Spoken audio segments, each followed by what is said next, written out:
Hello everyone, Prof Sales and Karin coming at you with a video, and today is Tuesday, November 8th, Election Day. Yes, I'm sorry, I'm smiling because, wrong hair. So what does that say? She voted. I voted. I haven't voted yet. I'm still waiting for a good candidate. So listen, after I voted, I came out, and my son has been very active handing out flyers and being that guy that gets you before you go in and make sure you're going to make the right choices and everything. And right. Okay, so I came out of the polling place, and no filter with him either, but I came out and I said, I need one of those shirts. Those shirts that say I pooped today? I need a shirt that says I voted today. And my teenager was just thrilled at his mama coming out of the voting place saying that. So I just noticed I got top billing today, and then Gypsy, Earl, and Vince are. Yeah, I feel like eventually I'll be down the third line. It'll just be Karin, Gypsy, Earl, Vince. Karin and her. Some random person. And her vulture Congress. But you can't see them. All you can see is Vince's little skeleton head because you turned the thing. Yeah, well, it's just kind of I can move it a little bit. There we go. There's one of them. So, all right. So how's everybody doing? Let us know in the chat how your day is going, how your week's going so far. It is the 8th, so we're not quite a third of the way through the month. I think November has 30 days, right? Yes. You did the song? I have to do the song. The song, 30 days. I don't even know the song. I just guess. I'm teaching him the song. She's teaching me the song so I can figure out how many days there are in each month. I've made it this far without knowing that. I don't know if I need to know it at this point. I've got a phone. It's got a calendar. What's my other favorite song? It involves fruits and bottoms. We can't do a show without an apple bottom jean reference. Apple bottom jeans reference. Jeans with the fur. Yeah. Move on. The boots have the fur, not the jeans. I get it. Anyway. We digress. So somewhere we had some topics you had laying around here. They're way over there. Oh yeah. Well, I'm gonna put them right here, so I'll actually have a chance to remember. So we thought we'd give you guys some updates on how everything's going, and give you an update on what our plans are for the next, I don't know, several days, week, 2 weeks, whatever. Well, in the month of November. The month of November. Because we have to adjust a lot of things as you all are getting ready for the holidays and year end and fourth quarter and Black Friday. And Cyber Monday. Oh, so I love Cyber Monday. And actually, a lot of people have asked about Black Friday, but I think it's more relevant for us to talk about Cyber Monday, don't you? It's a thing. It's a real thing. Yeah, huge volume on Cyber Monday. That's coming up in, well, I guess maybe 3 weeks from yesterday? Yes. Not that far. Nope, not that far. So we definitely will be looking forward to that. That should pop your sales. I don't know what all you guys sell. I know a lot of you sell on eBay. eBay gets a pop from what I understand. Amazon does as well. So Cyber Monday. I don't think our strategy will change too much. Maybe a little bit. Yeah. So, but anyway, Karin is back from her trip. Seems like you're always on a trip anymore. You got some serious vacation miles at this point. Tripping, yeah, pretty much. But I'm not going anywhere for a while. A couple weeks. Oh, well, then there's that trip. Oh, yeah. I forgot about that one. Sorry. She may be going somewhere to a horrible place. Oh, a terrible place that we actually love to go when we go on vacation, right? Right. Where are you going? You might as well tell them now. Charleston, South Carolina, not West Virginia. That's a little different. Just a smidge. It's a little bit different. Just a little bit. It's kind of like Charleston, South Carolina without the beach and awesomeness. But anyway, nothing against West Virginia. Beautiful state. Love it. So anyway, that's what we got coming up with her itinerary, but I'll still be here working, I'm sure. So we wanted to talk to you guys about a few things today. What are our plans for November? We talked about Cyber Monday and Thanksgiving, but what are our plans? Well, that's a great question. And our plan is such an evolving plan all the time, is it not? We started out towards the end of October deciding, okay, 600 listings or bust. And, there's some variables in there. The fact that we keep selling things, right? Yeah, that's terrible. No, he doesn't mean that. And the fact that we're going to be we're doing something for Thanksgiving. Thank heaven for us, it's usually a destination holiday, so we're not obligated to uncomfortable family events and gorging ourselves on someone else's version of turkey, etc. Right. But the goal is still, I mean, we have to step it up a little bit, honestly. Yeah. We've been finding that, sell-through is a great problem to have, but it's a problem. There's a problem. There's always one or two problems you got in business. Either you're selling a lot or you're not selling anything. Those both present problems and challenges. And we're having a challenge. We've been selling through a lot. So how do you buy more? How do you list more? The 325 jeans we bought a couple weeks ago are not that far from being completely done. No, I wish we could show them, but there's less than, it's definitely under 100. Yeah. And it won't really take that long to finish them up. So we're definitely going to have to go on another sourcing run. We're talking about when to do that, probably this week, but maybe a little bit later, maybe even the beginning of next week. We'll see. We're going to hit our local stores probably. We actually haven't hit those in a few weeks. Yeah, we need to shop. So they should be really good and ready to go in terms of inventory. So we're looking forward to that. But we've just got to get more listings up and just grinding through it, right? There's just no way to do it. But we have had some help with that, right? We did, and we do. And we have a helper, and that's what we're going to heretofore call her. She is our helper, our elf, if you will. And Right. That's all we're going to say about that.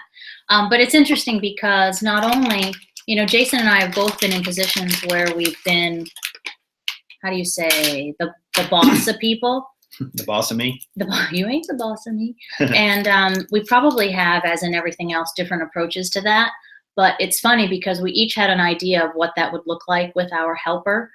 And I ended up spending the first full day with said helper. And then we had a little bit of bumps afterwards because we didn't really, we didn't really talk about how we were going to assess her, right, her work or whatever. But I did figure out something. And here's my Karen tip for when you show other people how to help you with your photographs in particular. Her final version, her final edited pics were really tight and probably too tight. We're not going to be able to use any of them. We're going to have What do you mean by too tight, the pictures? The pictures are just all zoomed in on the actual image. Okay. So there's no wiggle room. And in some cases, we couldn't see, for example, the total waist measurement, or part of the cuff might have been right on the edge, or it might have been totally cut off. And I figured out finally that what she was doing was she was delivering, or she was taking the final picture instead of taking a picture that could be dialed down a little bit and edited into. Does that make sense? Mm-hmm. So she was trying to, if we were to show her an eBay listing and you have your final version, which the pictures are what they are, they're all square, most of them are square orientation, whatever, and they have exactly what you want. Perfect butt shot, perfect waist, et cetera, et cetera. And I think she was trying to take to that instead of edit to that based on a bigger, grander picture. So the next time she comes, I think she's got a great eye. I think she's going to work out great. And it's all part of the process, her process. And also our process in learning to work together with another variable, which is another human being. Right. So just to recap that, she was taking a photo. She was trying to get the final photo with her first photo. She was trying to get the edited photo with her first photo. That's kind of tricky to do. You're better off getting a little wider, I think, on photos in general, like a little bit more in the shot, and then you can narrow it down. Instead of trying to get only exactly what you need in the shot, that's tricky to do, really. So you're better off having a little bit of room around it so you can kind of move and maneuver. But yeah, so, the other thing I learned from it too is that I have very high standards because she spoiled me. And so when our helpers videos weren't, or photos were, they were good, but they weren't quite to Karen's standards yet. I wanted to say, well, why can't we do this? Or why can't we do that? And not really realizing that, okay, this is somebody brand new. They're not going to be at a top level right off the bat. I mean, that's not really realistic to think that it's going to be perfect and there's not going to be anything to correct or improve. So that was a learning experience for me too. Well, and you guys, you had a great show last night, by the way. And you and Chad talked about that. When it starts with you, you have the highest of standards. And then you share it with, in your case, in his case, your significant other. Right. And in both of our cases, Kim, we're awesome. And our standards are pretty high. Like, I don't let a picture usually go by that's, not 100%. And I probably spend too much time on a lot of other things, but it is what it is. We've gotten past it, whatever. Right. So as it goes down the chain, whether it's your children or you employ a helper, as we have, it's gonna change. So you have to do the best with what you've got. And I think what is going to help us, am I leaning in enough? No, you're good. What's going to help us is we've kind of set her up to be successful. And what I mean by that is we've told her from the beginning, part of the process here is that we're going to critique what you do. And that's not a criticism, it's just an observation. Right. And our goal is to make you the best Gene photographer or eBay listing photographer that we can make you. And what that looks like is we're going to have some back and forth, and we're going to give you feedback, and we're going to task you with doing it better next time. And I think that's laying that kind of groundwork for her is going to make all the difference in the world, because you don't want somebody, defensive all the time about they're working hard too, and you need to, continuously build them up. And so I think that's going to make the difference. And I don't want her to feel hawked all the time either. And, we kind of talked about what kind of a learner are you and all that. But I think it's going to, that's a whole nother topic for another day. But I think that's a good thing as well. So. Yeah, and that just ties into, somebody was talking about standards. And you've got to have high standards, guys, of anybody you bring on to help you. Mm-hmm. And Karen and I were talking about this earlier today. And I said, here's my thought process always. Set the standard very, very high. Very high. And the person that you bring on to help you, or persons, they may not reach it, but if they get close, that's still pretty good. Mm-hmm. Whereas if you set the standard sort of like, well, you did okay, they're never going to really go above that, and I just think you set a high standard for people and let them achieve as much as they can. And yeah, there is no such thing as perfection, but it's not a bad thing to strive for. And you learn a lot in the process. Mm-hmm. And so that's kind of what, I know I've learned a lot in that process. And I think we, hopefully the people we employ and so on and bring on, they'll be able to help us do that as well. So we're excited about that. We're excited about her helping us.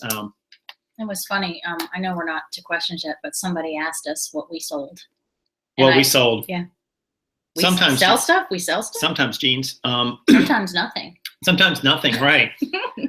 Auction experiment you have written down there. Yes, because for the first time, and I'm coming in late to the party, people, and you've probably kind of touched on some of these, but I think the auction shows some growth for you. It's the first time that we've offered something up for an auction. With my budding channel, it's something that I'm going to do probably on the regular because of the nature of some of the stuff that I have to sell. But I think that's pretty cool that you are willing to give that a try. And one of the items already has a bid of plus 50 cents. So winning. Yeah, what she meant by that was there was a bid and there was an additional bid. So we've had two bids. It wasn't a bid just for 50 cents. Let me be clear on that. Oh, yeah, sorry. But we've had an up. What's it called when you make up, not a bet, that's poker. What is it called when you like up a bid? Raise. Raise. We had a raise. Poker terminology. So I confuse the two. So we'll see how that goes. I think I set the auction in Sunday. We still got several days on it. We'll see how it goes. But you set it so that the starting price was what we would have gotten for it maybe anyway. Mm-hmm. And so, it's a learning. Everything that we do, and I say this to you every day and you're probably getting sick of it, but good, bad, or otherwise, and we try to teach other people the same thing. Every experience that you have is a learning opportunity. So I think that's a good thing. Yeah. So we'll keep you guys posted on how that goes. Somebody had a question here about paying per item or hour. I think it was King. Actually, we are deciding to pay per item, King. So that way we kind of let the person decide for how many hours they spend, how much they can make. Yeah, hourly didn't make sense for this. And we wanted some sort of incentive. And we actually have it built in where we can, bonus her, some extra money, or maybe even a gift card or Starbucks or something like that. Right. So we're letting this person, kind of develop their own incentives there about, well, if I work faster, then I'm going to make more per hour, which is pretty cool, I think. I think that's a good way to. And then having them, once she's turned loose, if you will. We make her responsible for her own quality control with the pictures. So once she is independent of me looking over her shoulder the whole time, if she doesn't do well, she's going to have to redo them. So there's incentives for quality, because we don't want quantity for sure. Like, we don't want her to do that. Wouldn't make sense. So there's some wiggle room in there on how well and how much she can do, I think. And she controls that. And we want her to own it too. So it's going to be interesting how it all plays out, I think. But I'm confident so far in her eye and her ability to do it. You wrote down here healthy. What does that mean? Well, a couple of the guys are stressing, the fact that you have to take good care of yourself. And, we talk about that too. Like, you need to eat a Snickers every now and then because you're just not yourself. I don't eat Snickers. Well, but it's like a haha, like, oh, you're just not yourself today. Yeah. But when we go out on our trips, especially, we bring snacks and we make a point to, watch that blood sugar and that hangry meter. But it's important. So one of the things that we have to concentrate, and you promised, now that the weather is cooler, that we're going to walk more, because we used to walk all the time. Yeah. So you just can't, I don't think you're doing yourself any great service by sitting behind your computer screen all day, every day. Right. It's going to drive you crazy. It's proven to kill you. I'm just saying. Yeah, it's bad for you. Throwing it out there. It's bad for you, no doubt about it. That's why they've invented these desks where you can stand up all the time. Right. Cool. And I think, to your point though, you can't say, I'm going to go be successful in business, and then neglect, your mental health, your physical health. Maybe you're taking care of your financial health with your business, right? Or your job, or whatever, however you make money and make a living. But it all works together, guys. Like, you can't just ignore one area and hope that it's all okay, because it won't be. At some point it won't be, and it impacts the other areas then. You can't really separate those. So health is important, obviously. Well, we know from the last job that I just literally fled from, it doesn't work. Your emotional health, your physical health, your mental health, all play a role. They're all very, very important.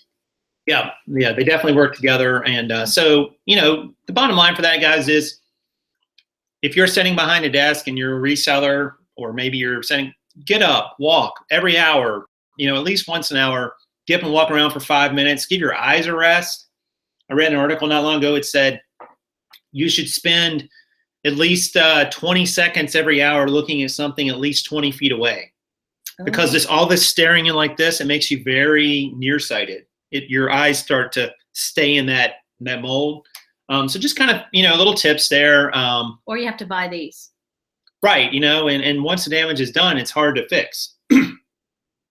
But somebody says bona fide and Ray can concur. Yeah. And they're right. I mean, it's all synergistic, all these things together. I mean, I see people who, they go out and they resell, and they go out and they source, and they just eat like terrible, like they eat all fast food and just pile full of candy and sugar and stuff. And I'm like, you're killing your energy levels. You're hurting your productivity. You're hurting your ability to go out and sustain yourself in a full day. So it's just not a wise course of action for anybody. So anyway, free health advice, right? Well, and Ray can, the first time I saw him show you what he was eating, like when he did that big trip and he showed you all the like weird stuff that he was bringing with him, and they were protein shakes or this or that. Right.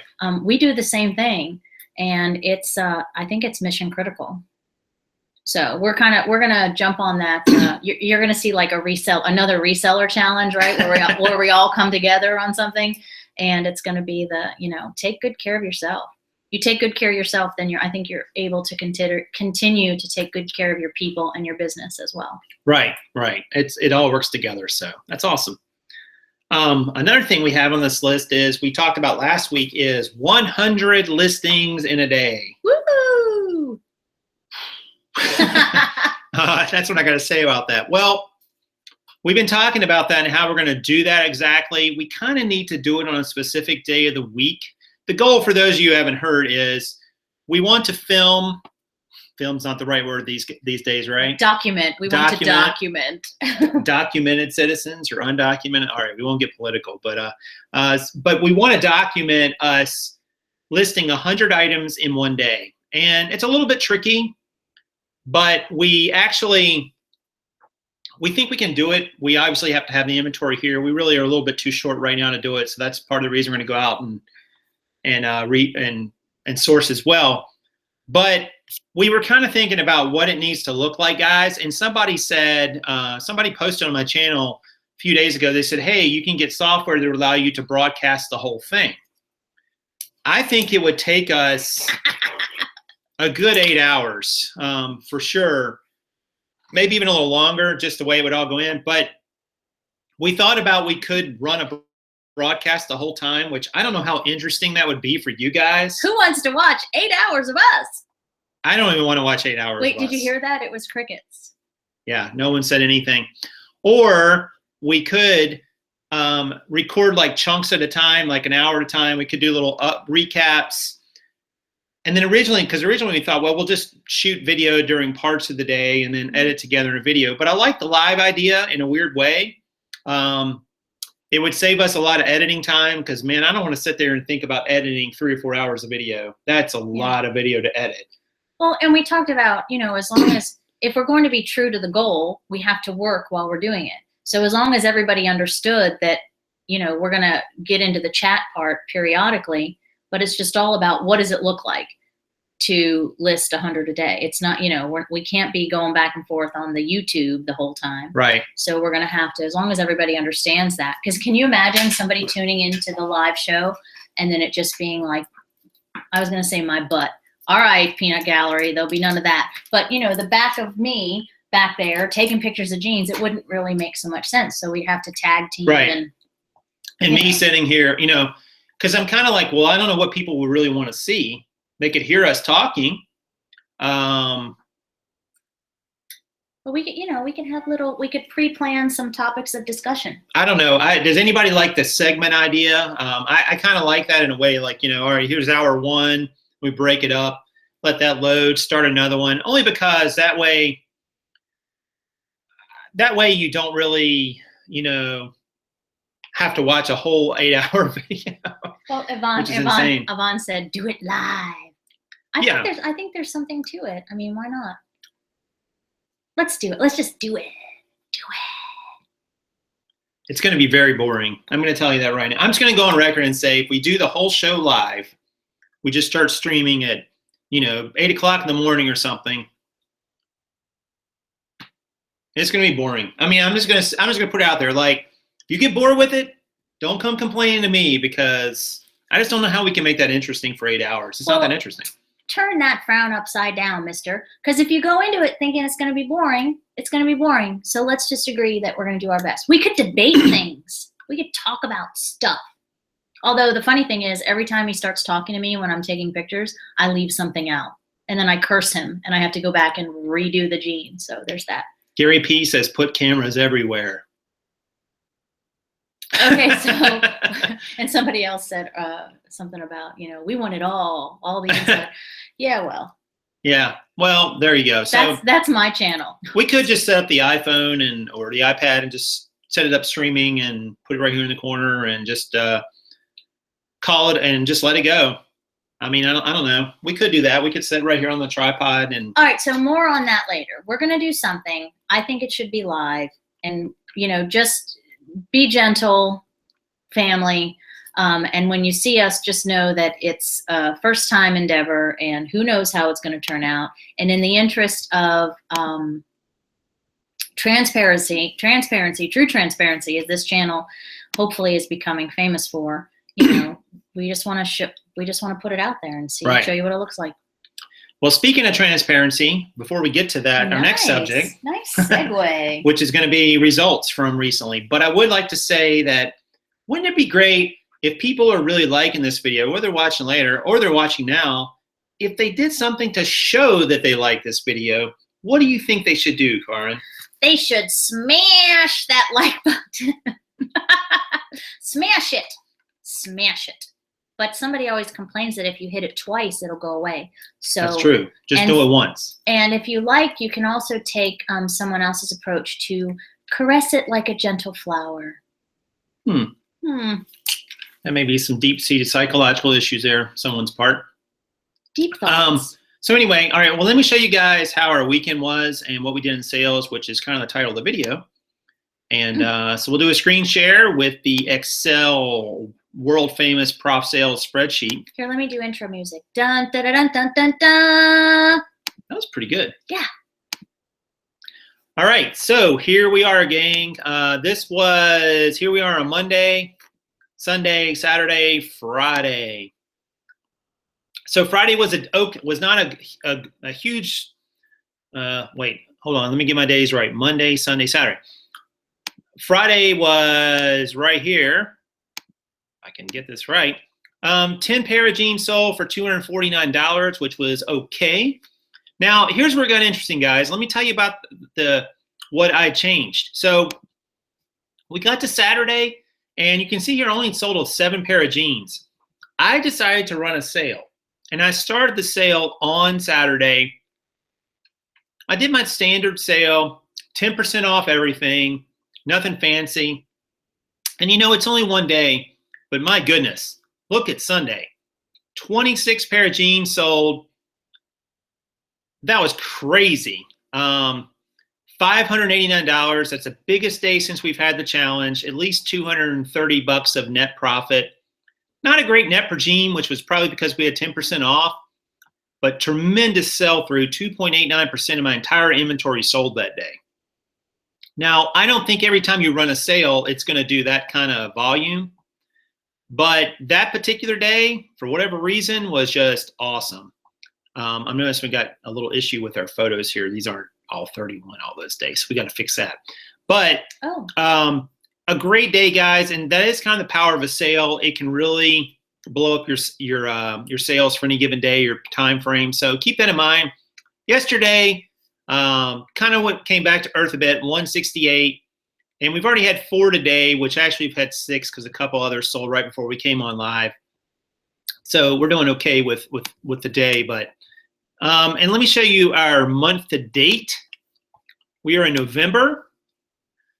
Good problems to have. 112 listed, but we've sold 81. So not a lot of progress on those listings. Already grossed $1,893 on the month. Net per jean $952, a little lower, probably because we had that sale over the weekend, but cannot complain. And here's the graphs. I haven't shown you guys these in a while, so we'll pull those up. Here's my listings that are up, amount of listings I've got. Still gradually going up. Sell-through is still really good, probably around about 1.25%, which is great. I thought we'd be at 1. We're actually above that. Cannot complain. Amount sold has leveled off a little bit, the slope of this line, but still really good with that big, huge day on Sunday. Amount listed, I had a couple 0 days lately. I've already done 12 today. We're going to do a bunch more later. So hopefully that'll keep climbing. And my gross per day is right at $300, guys. So, not bad. Since I've started, that would be an average of a $6,000 month. Now, when I started in the summer, it was a lot slower than it is now because the colder weather has come here, and that always makes jeans or clothing sales in general go up. But overall, pretty happy with the results. Nothing really to complain about, and we just got to get more listings up. It is really just that simple. If we double or triple our listings, we should double or triple our results. What happened? So hopefully this will go back to there we go. Okay, so hopefully everybody saw that and that made sense. Looks like Carmen was answering some questions and so on. If we have any questions, just type question mark or question in caps in the chat so we know it's a question and not just a statement. Some of you guys make statements. You make questions that are statements. Oh, so King said, how do we have 0 days? Well, I can speak for myself. I can't take pictures if I'm not in town. So that's how I have 0 days. And I had a business trip last month, but this last one was personal. My grandmother is 90, and so we went down to see her. That was cool. Yeah, and honestly, I'll tell you, King, what I found in this business is because I kind of work every day, sometimes there comes a day or two where I've got to take a break from listing. I've got to take a break from parts of the business. Life happens. I don't know how else to say it, because I go to sleep at night thinking about this stuff and I wake up thinking about it. And we talk about it. We're talking about and doing business stuff all day long, really, from 7 o'clock till 9 or 10 a lot of nights. Yeah. I mean, I'm not going to sit here and say we work every single hour, but and we have no one to blame. We're not making an excuse. We're just saying that, hey, life happens around it, and you got to take care of business sometimes in other areas. I mean, it's just the way it is. Well, and we have to take care of other things too. So it can't be business 24/7. Yeah. And that's when we run into trouble. Yeah, we do. I think anything that you do to excess, you're going to find that you're going to reach a burnout point. Mm-hmm. So you've got to kind of know your own limitations there a little bit and figure out where that sweet spot is in terms of, I can work this long for, at this pace, and then I need to take a break from it. or Chad says in his case, 4 to 5 days off. Well, and also to King's follow-up, we do try to schedule listing times, but when we get too specific, then life happens, and then suddenly this list that we made of things to do gets more discouraging than encouraging because we've had to adapt. So we have the understanding that that's why we made the goal of 150 a week. Yeah. Because it gives us some flexibility, because, right. there's voting, or there's somebody's birthday, or the kid needs to be taken here, which is a lot of the time. He doesn't drive yet. We're close though. So, we have to have some flexibility. So we make those goals and those lists, but we have to give some wiggle room to them. Right. Looks like Lori has a question about the lighting setup. Oh yeah, we don't know exactly which ones they are, right? Have some similar lights, but I'm having some issues getting photographs to reflect the true color. We've actually got a video too about how to list jeans and taking photographs. True color is a tough one. I'll let you answer that one. Well, everybody seems to have trouble with red balance in particular. You can choose like an all white background. One of the things that will help most of all, who asked the question? So I call him Lori. One of the things that'll help most of all is that you use the full spectrum light bulbs, as with any sort of photography. If you use a standard, whatever it's called, bulb, it's not going to give you all of your color. So your color balance is going to be way off. We use a little cowboy set behind us with, I think each one has 5 bulbs in it. Right. So you can totally adjust the brightness of the bulbs. We also have, you can't see them, but we have blinds in front of us in the front of the house. So I find that the balance is a lot better when we let in a little natural light as well. And almost 10 times out of 10, the second photo is the most true to color. The first one, for whatever reason, can't find its way. So we use an iPhone, and one of the things you can do there is adjust the brightness, the lightness of the photo, as well as give it a little bit more blue under the color editing. Right. Editing section. Right. So that should help as well. But as long as they're not, be really careful that they're not opposite ends of the blue spectrum when you take them, because I think people are going to look at that if they're too far off and they're just going to disqualify your listing altogether. So do your best to make them come out as equal as possible. I would also play with your background. We use a wooden background or a white background most of the time. I wouldn't use, and I've seen some out there backgrounds, but play with a multicolor background maybe.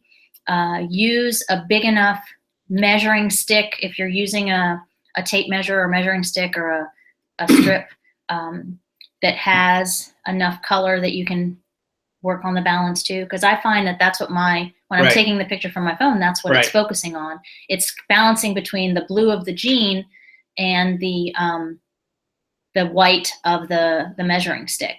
And you can also, distance makes a difference. So if you are taking with your phone, the higher up, it focuses and balances completely different. And when I get all technical, I tend to go on and on. So hopefully that helped you. If it didn't, we do have a couple of videos. You did one way back. Yeah, you should do one. It would be so much fun. All right, I will. There we go. There you go, done. Next. One other issue I wanted to talk about. You're going to bring it up? I never know what to expect. Yeah, well, this issue has come up in the last 24 hours or so. Some of you may know I put out a video, I guess a couple days ago now. I don't remember when it was. I think it's been all of one day. Maybe it's been one day. Yeah, about the top resellers on eBay, or resellers, top reselling channels on YouTube. I'll get it right. And I put out a list of the top 20 that I knew of and could find quickly. And I based the ranking of this list on the number of subscribers they have. That was the way the list came out. So number 1 had the most subscribers, number 2 had the second most, and so on.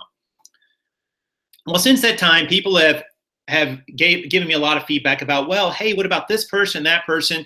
And so I started putting together a second list. And I was actually thinking about putting that out and saying, all right, well, here's an updated list. I thought it'd be kind of cool to see who had the most subscribers. Well, invariably, I've gotten feedback that's one word for it. From some people, pretty much resellers, who weren't happy with the list. And the gist of the feedback boils down to this, guys.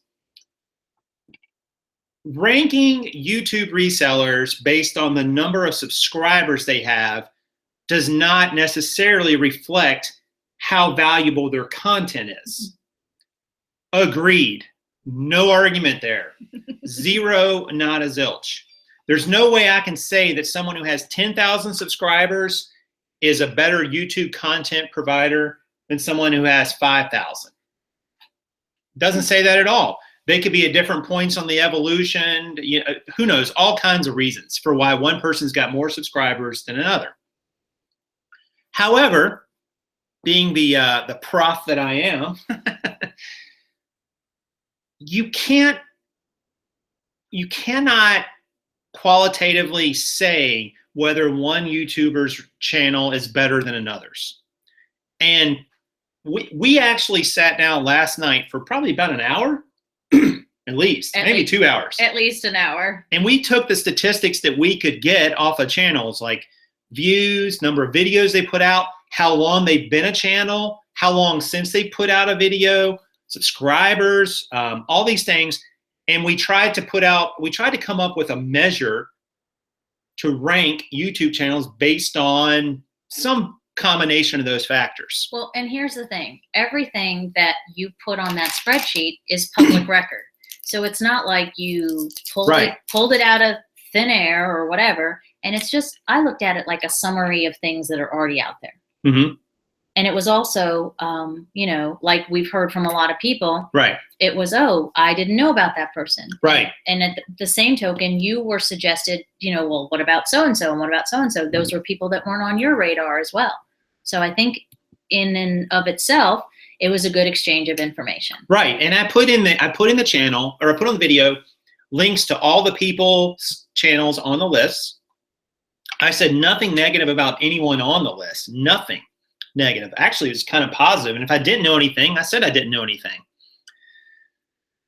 And I intended the list to be a few things. I intended the list to be a tool for you guys to be exposed to other resellers, that maybe you hadn't been exposed to before. It also was a learning curve for me because I could be exposed to some new resellers I hadn't watched. And quite honestly, I did it to get views. I mean, I did it for all those reasons. They weren't mutually exclusive. So, but what I found, guys, is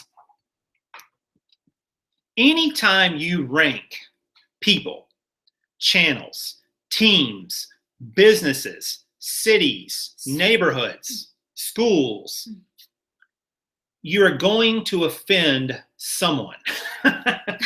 You can't keep all of the people happy all of the time. And I'm sorry, but a lot of that, guys, and I can't speak to every single person or that gets offended by it, but a lot of it comes from maybe a little insecurity inside we all have. Because when we look at somebody on a list who's above us, it can make us feel inferior to them. It can make us feel like we're not as good as them. It can make us feel like we're not measuring up. We all play kind of the measurement game. Like, oh, this person's got this house, or they drive that car, or they make this much money. I mean, we all do that, right, to some degree, and it's very difficult to play that comparison game. And I think when I put the list out, that probably struck some nerves with people, and I can respect that.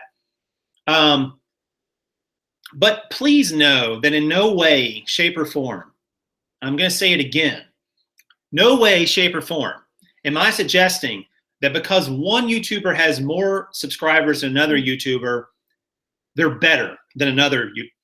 I probably put the wrong title on it. I probably should have said the biggest channels on YouTube for reselling, and just left it at that. But even that, I don't think would have done it, because I think there still would have been people is just, you know, there still would have been people who would have been upset with it because they didn't like their position on the list. If I offended those, and some of those might be watched now, maybe they'll watch later, I'm sorry. I apologize for that. I definitely was not intending to step on your toes or make you feel less worthy or anything like that. But I'm going to say to you this, as Karin mentioned, the information is out there. If people want to rank YouTube channels by the size of their subscriber base, it's not that hard to make a list. It's publicly known.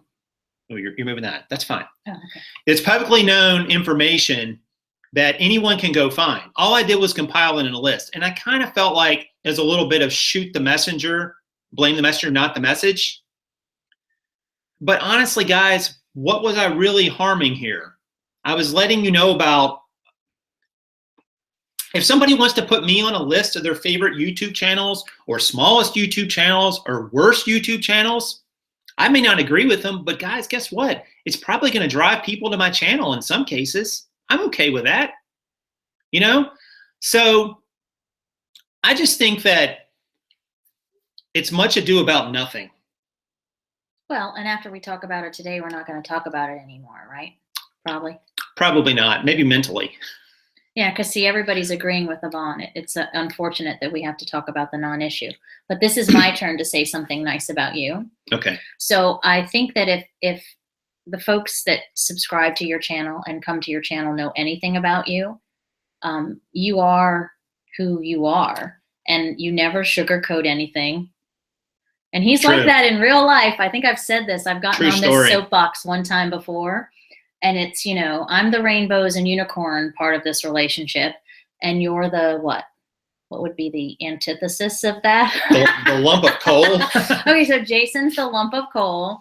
But and I've said it before, it's one of the things that I admire most about you. And we joke a lot about prof math, right? But it is. You try to analyze everything. And you even did I don't know if it was a show, but remember how we talked about luck in reselling? Right. And we actually came up with a way why luck is mathematically not possible. And it has to do with how many things, anyway, we won't go there. But you know, you're putting it out into the universe as, you know, this is who has and who doesn't. Right. And it was a nice exchange of information. So. Well, someone asked if I put myself on the list. I did not. Mm-hmm. The list had a very specific criteria, and the criteria was this: if you had 5,000 subscribers and your channel was mainly devoted to reselling, which that's kind of a subjective term, like mainly, right? What does that even mean? You made the list. And I miss people because I had all kinds of comments from people saying, hey, what about this person? What about that person? And some of the people that I missed hadn't really put out much content in a long time. And I'm all ready to put them on an updated version of it that had more people on it. It had about almost 35 resellers on it, all of which I'm still not on. So it wasn't done for just my grandiose achievement here. And again, I got some good advice from someone, though, who said, you know what, though, if you put a list out there and your name's on it, you own it. Mm-hmm. And I get their point to a point. You know, that doesn't totally jive. You know, just because I say somebody's on a list doesn't mean that I own it. If the list were subjective, I would say that's true. And maybe I made it subjective by saying the top reselling channels. I should have put with the most subs, because that's verifiable and factually true. Now, you can argue about how people got subs, or are they still active, and do they provide good content? Those things are up for debate. But they did mention to me, maybe you should put out a video talking about who your favorite resellers are and why. Then it's your list and you own it. But I'm going to tell you what's going to happen if I do that video, guys. There's going to be somebody who I've been on their show, or they've been on my show, or they've heard of me, or I've commented on their channel, or whatever, and they're going to be pissed because they didn't make my list of the best resellers on YouTube, the people that I personally think provide the best content. Because you know what, guys? You don't have to have 5,000 subscribers to provide great content. So anyway, I just think that, you know, you can take from that list whatever you want. I even thought about taking the video down. I'm not going to take it down. It's there. Watch it. Don't watch it. Go to the people's channels. Don't go to their channels. I'm not endorsing anybody on that list. I don't think that I don't know how they got their subs. I don't know how good they are. I don't know if they're an honest person or not. I don't know any of those things. I just took what was readily available to anyone who wants to look. So anyway, enough about that. So maybe there'll be other lists. Maybe there won't. When it comes to prof sales, take it black and white. Literally, if it says, you know, top this or top that, you know, or most this or most that, just take it at that. And you know, Kay Lewis has a really good point. We're talking much ado about nothing with this list. We need to talk more reseller stuff, yeah? Yes. Is it time for that Q&A section we all know and love? It is. Have we missed some? I don't know if we missed questions or not. Well, just question mark, all cap, something, and let's do some Q&A now. How's that? Yeah. So how are you guys? Someone asked, are you expecting a sales boost from Black Friday? That's a great question. I don't know that we are necessarily because of what we sell. Maybe just in general, people be in the shopping spirit. Well, a little of this for Aunt Susie, and then, oh, look at these jeans for me. Sure, why not? Yeah, and you know, because when people get in a buying mode, I think their mindset is, I'm going to buy some stuff. I'm going to spend money. This is the time of year I'm going to spend money, and that can help you no matter what you're selling. I think. I don't think it's ever going to really hurt you necessarily, but anyway.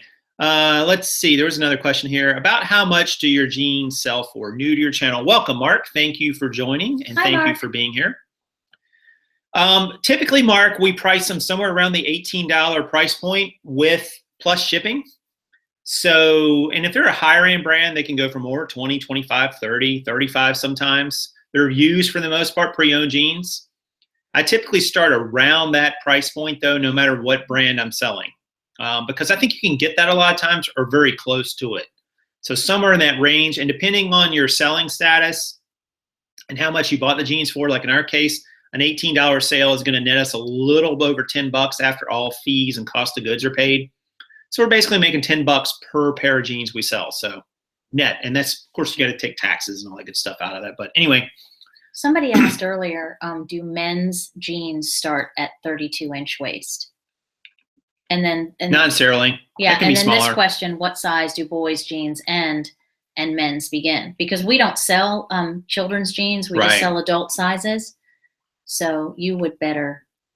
I mean, we've had smaller, 29, 28. That's a tricky question to answer, Barry. Because I'll give you an example. Like Levi's, for instance, the boys' jeans. Sometimes you'll see the size on the label, 28, 28, but that also might be like that's probably about a 16.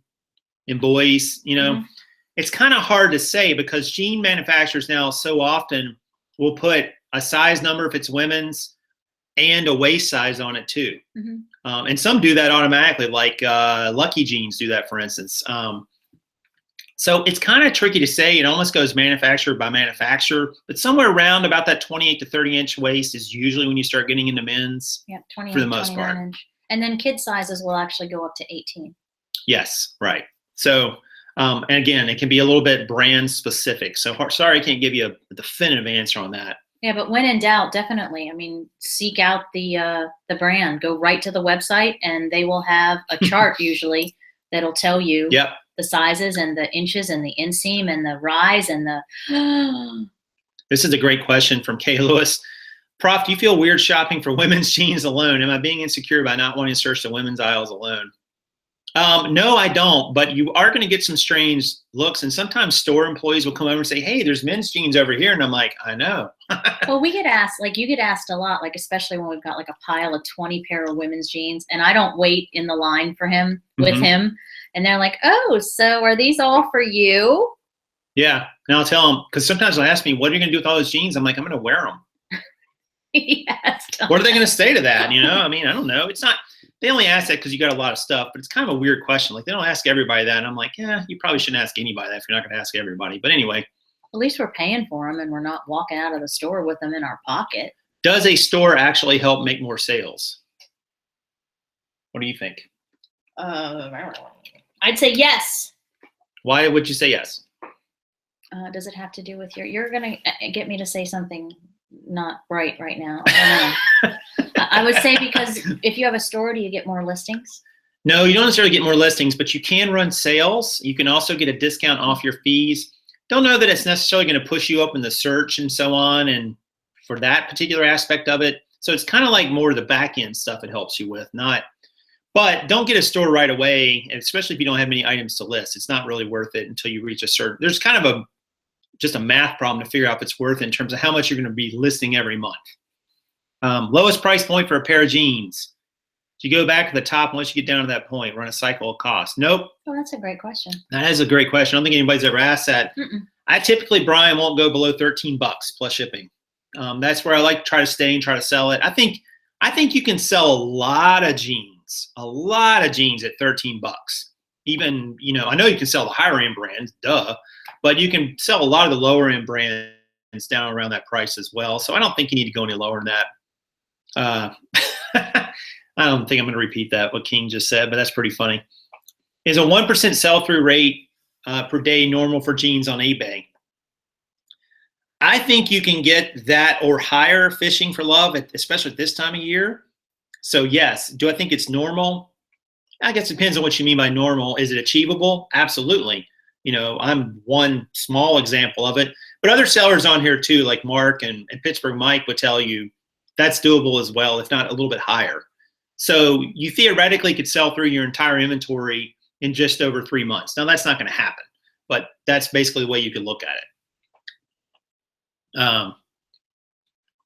I need to get some full spectrum light bulbs. Thanks for that info. Yep, there you go, Leisure. Yeah, Good you job. do. You'll find it makes a huge difference because the other ones yellow out, like especially white. You'll notice in your background if you're having an issue with the regular bulbs that your whites tend to be yellow.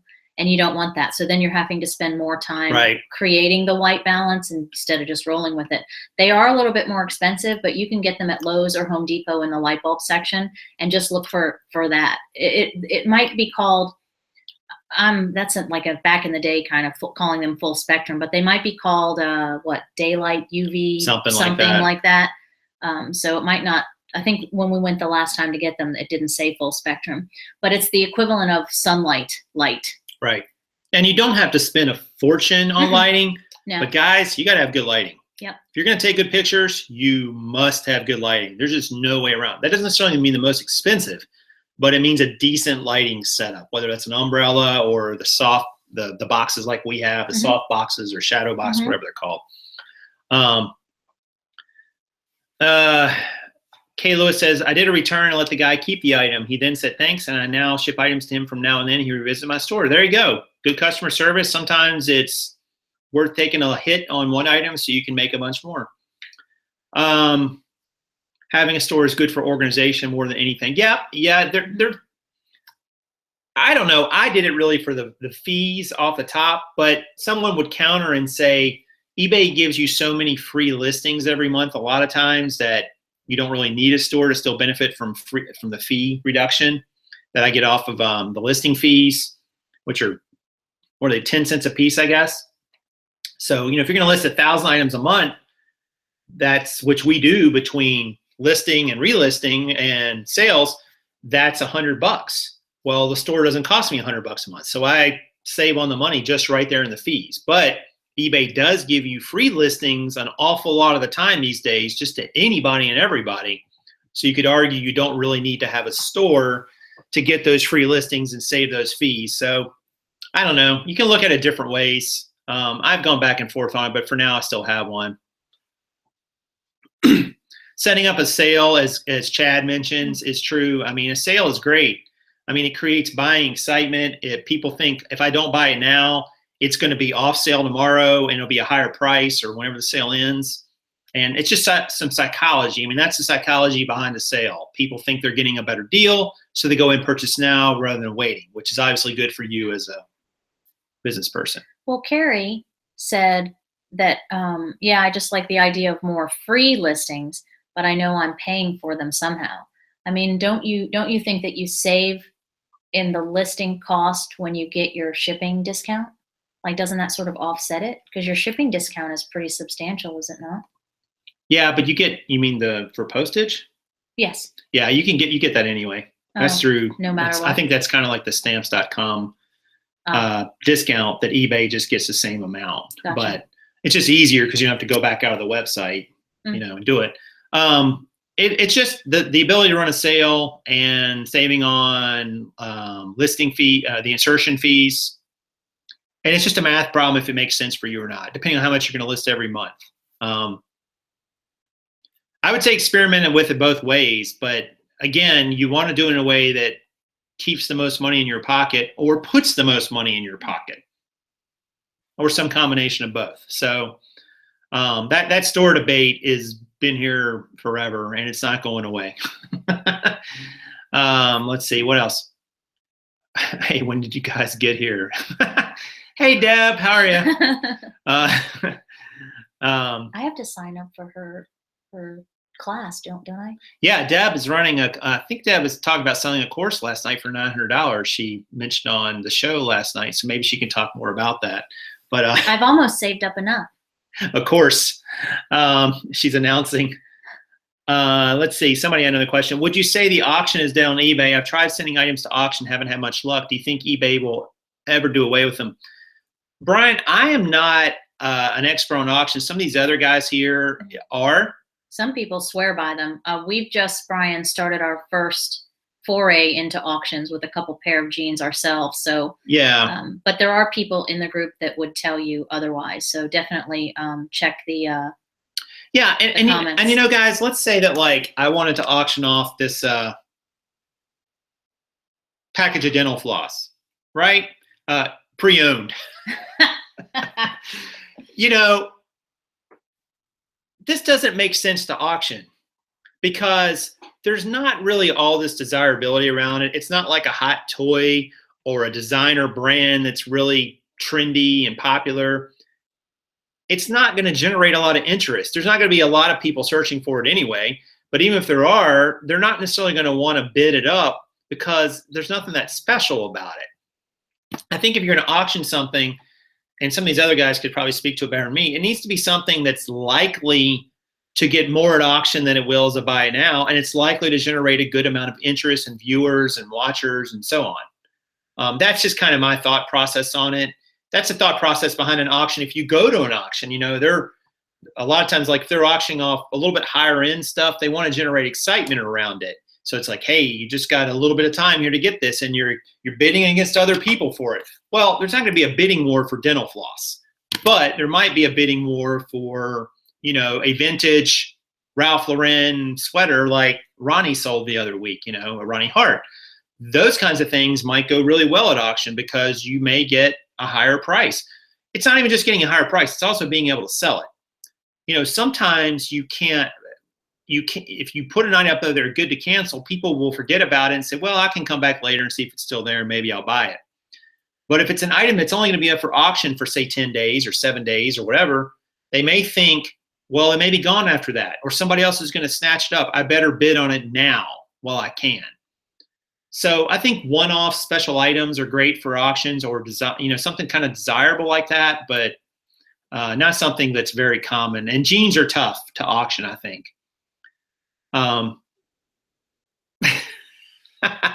Yeah, Deb, I knew it was a joke. We were kidding. So we knew it. Deb is not creating a course, at least for now. So just kidding. But that's not to say I wouldn't save up for it. That's right. We might. I'm saving up right now. A little levity in the show today. Right. Exactly. Let's see. Those Hatchimals. Am I saying that right? Hatchimals. Is that how you say them? Hatchimals. That's what it. Well, that's you're reading it correctly. Yeah, have been going higher in auctions than with my buying now. Right, and they're a hot item right now. But if you try to put those on auction, say 2 months from now, maybe they won't be after Christmas. Now is probably the time to strike while the iron is hot. It's like that episode of The Office when Dwight buys all those those. Oh yeah, when Dwight buys the dolls and locally and sells them for. Gotta love The Office. Don't know if you guys are fans. Some of you probably are, but there's an episode where Dwight goes around and he's a reseller and he goes around and buys a bunch of the hot doll that was it was ugly or something. Wasn't like a doll with like a unicorn horn or something on its head. It was something weird like that. Yeah, the doll itself it was like Barbie with a horn in the middle of her forehead. Right. And he makes a killing because everybody wants it. So they're all coming to the office and paying him like $200 for the doll and whatever. Let's see. People ask me every week if I'm going to relist. Okay. I hear Pete talking about items goes to auction after they get a certain amount of viewers, a fixed price listing. That's certainly a strategy. I don't know much about it. That might work great. Sure. Do you include the Levi's search term in non-Levi's jeans list? Oh, we did see one of those though. Man, I saw a pair of jeans the other day, guys. It was very, very clever. It was it Citizens of Humanity? No, what was the jean? Well, it wasn't Miss Me, but that was in there. You already gave it away. Oh, sorry. I don't. We'll say it's the Citizens of Humanity jeans, okay? So the listing said Citizens of Humanity, size blah, blah, blah, blah, blah, blah. And then in the title of the Citizens of Humanity jean, it said, "Don't Miss Me jeans." It was very clever. Which is great for the person who did it because they got everybody searching for Miss Me looks for those jeans too. Mm-hmm. But honestly, and King says, great way to get an item not as described. And you're right, but that's a really gray one because they said, "Don't miss me jeans." Like they put the word "don't" after it too. Don't do that, guys. But when you're talking about what you put in your search title or the title of your item, you only want to put words in there that matter to that item. So you wouldn't put Levi's in there in a non-Levi's jean listing. I mean, that doesn't make sense. Yeah, we hear what you're saying as far as it coming up in searches, but your goal is for people to search it and buy it from you. Right. And King said it, you get too many item not as described, and there goes your ability to sell on eBay. Yeah, so, don't be clever and actually think those jeans sold, the person who did it. But who knows if they'll get an item not as described or get a problem down the road. Who knows? You don't want to risk your selling account doing stuff like that just to get a few more views on it. Because think about it, guys, you're only getting views from people who are expecting something else. So you're not really giving them what they want. You're giving, in worst case, they buy it anyway, thinking it is what they went there for. And just because you put a fraudulent search term in there, and then you're for sure going to get a return and probably negative feedback and maybe item not described, all kinds of issues. So yeah, don't ever put something in the listings that's not directly, if you don't know it, if you don't know what it is on that pair of jeans or whatever, just don't put anything. That's better than putting something that's false or maybe false. Well, and Deb supports that, and where she got some knockoff American Girl doll clothes because the person that did it keyword spammed it in a very clever way. And when that happens, well, for the buyer anyway, when that happens, there's nothing you can really do about it. Yeah, it's not. Yeah, it's one of those things people think they're tricking people into buying something. And I'm like, yeah, you're tricking them all right, and it's going to cost you. So don't do it. Definitely not a good process or a good best practice. That's not a best practice. It's a bad practice. It's not a good bad. It's a non-best practice. It is not a good thing. Don't do it. We're getting a little punchy, and it's only 3:00. So anyway. All right, guys. Well, look, I think that's going to do it for today. We're at the 3:05. We've been on for about an hour now. So I want to say thank you to everybody who came out today. Thanks for all the great feedback on all the subjects we had today. There was a lot of content we went through. Go vote if you haven't voted already. Go vote. Figure it out. I don't know. Lesser two evils. somebody else, whatever, however you want to make a decision. And you can buy a cute t-shirt. But we've got a lot of things to gear up for. We've got our 100 in a day. Maybe I'll make a video of the top candidates running for president. No, because it's going to be over. No, there'll be none of that. After today, we're not ever talking about that again. All right. Either. All right. All right, guys. Well, listen, that's going to do it for now. Leave me a comment down below, and please do what's the like button, Cara? I just like to hear you say it. Smash that like button. I just like the way she says that. Or caress it gently like a lovely flower.